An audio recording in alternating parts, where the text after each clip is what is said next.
What's up, everybody? Jordan Stewart here from Vover. Thanks so much for tapping into the Vover original show. Just a reminder that if you want to drop your opinions about the episode or respond to the host and guests with your voice, go and download the Vover app wherever you get your apps. Vover, voice over everything. Enjoyed the show. Vover MMA, it's your boy Devin Bradshaw coming at you on a nice Friday before a great weekend of fights. We got a UFC event this weekend. Barboza versus Chikadze, Giga Chikadze. This should be a very fun one. A nice stand-up fight with two elite strikers. So that'll be fun. And then the highlight of the weekend on Sunday, we get Jake Paul versus the chosen one, the former UFC welterweight champion of the world, Tyron Woodley. And that one should have a lot of eyes on there. And that's that is the highest profile fight that Jake Paul has had up to this point.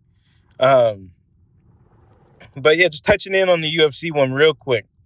It should be electrifying. It should be a nice stand-up war. It'll just be fun to watch that main event, and that's something that you should tune into. Barboza is incredible in the stand-up. He has great Muay Thai, nice kicks, nice knees. He mixes in his boxing well. All that. Chikadze has the same thing. And rare in the MMA world, almost like WWE, he kind of has a finisher. And it's that left body kick. That shuts people down, and it's put a bunch of people down over the years. So that'll be a fun one. If I had to pick a winner, I'm going with Edson Jr. Barboza, just to continue his run in that division. I think he'll get into the upper echelon, into the top 5 of the division, and make a lot of noise up there. He's looked good over his last few fights. He's gotten better. He's gotten used to the weight cutting and just fighting down and doing things the healthier way. So, yeah. But getting into the boxing one, the high profile, we see the bad blood. We saw what happened in Jake Paul versus Ben Askren. We saw how Tyron, who is one of Ben Askren's closest friends, before that fight, he got into it with Jake Paul's team in the back in the locker room with Jake Paul's trainer and stuff, and going back and forth. Well, all that is materialized into a fight.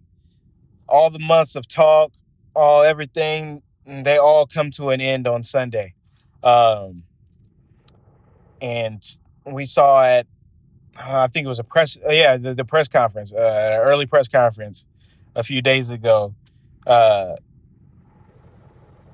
Jake Paul's team got into it with Tyron for going after his mother. And Mama Woodley is one of the best people you'll meet, really. I haven't met her personally, but she just seems that way. Just like the sweetest heart.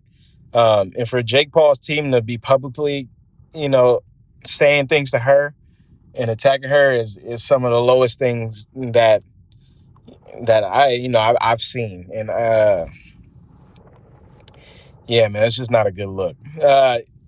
I know it wasn't Jake Paul personally, but he's got to get his guys under control, because selling fights, there's a limit to it. So, going after Tyron and, his friends is cool, but people's moms, nah, you just don't do that.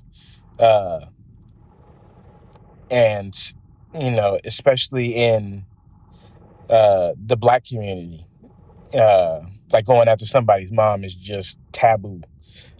So, I hope Jake and his team, apologize and then do the right thing. Maybe Tyron and make him pay in the ring. He'll get his chance on Sunday.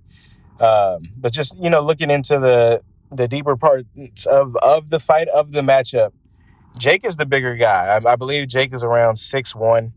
Probably walks around at around 200 pounds. Maybe even more than that.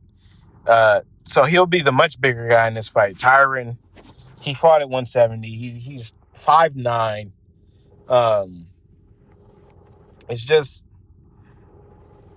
when you look at two, professional fighters, they would never fight. And that's the thing. But Jake Paul is pretty much an amateur. And Tyron, I think he'll be able to do things that Jake has maybe not seen before. But the difference with that is Tyron, he came up through MMA. And Tyron has a wrestling background. And Tyron developed an incredible right hand that's put a bunch of people to sleep. But does Tyron have the stand-up skills beyond just that right hand to put Jake away and to school Jake? We don't know. We'll see. To be with heavier gloves, it won't be with the 4-ounce that the UFC, fighters fight with. So we'll see if his power translates to those gloves. We'll see how Jake reacts to getting hit, because he hasn't been yet, not by anyone really real. So it should be a fun one. The lead up to it will be fun. Everything on Sunday will be fun. The antics, all of it. It'll be interesting, and you guys need to watch that. As for predictions, I'm going with Woodley, and I'm an MMA guy, but personally, I just don't really like Jake Paul. I think he's great for the sport because he brings eyes and he brings money, but I don't like him, and I'm hoping Woodley gives him really what he deserves and what he has deserved since the beginning. So I'm gonna go Woodley in round one. Hopefully he makes Jake Paul eat the canvas, and we'll see him humbled a little bit. But I'll be back after that to talk to you guys. So I'll catch you guys later. This has been Devin Bradshaw with Vover MMA. I'm out. Vover!